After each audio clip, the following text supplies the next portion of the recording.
was a moment in time where I feared I was not going to make it out of that club alive.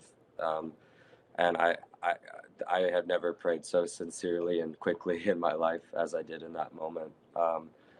As I was anticipating that outcome and afraid for that outcome. The Colorado Springs community continues to mourn tonight as investigators try to make sense of that deadly shooting at an LGBTQ nightclub in the Springs.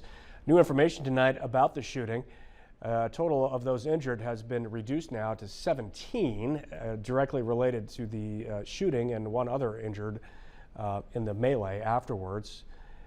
Another was the suspect, 22-year-old Anderson Aldrich. He's no stranger to law enforcement either. We're learning more about his grandfather, a former California lawmaker who compared the January 6th uprising in the nation's capital to the Revolutionary War. Perhaps the most profound thing to come from the shooting, though, the story of the two brave club goers who stopped the rampage. Jen Sullivan has the latest.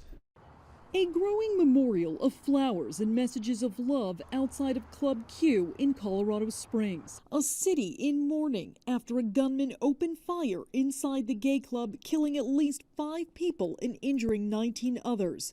The LGBTQ community left terrified. There was a moment in time where I feared I was not going to make it out of that club alive. Michael Anderson was bartending Saturday night when a gunman began shooting. Around 11:55 or so, I heard a few popping sounds. I saw the outline of a man holding a rifle at the entrance of the club, just probably about 15 feet from me. Among the victims killed, Derek Rump and Daniel Aston, who were also bartending that night.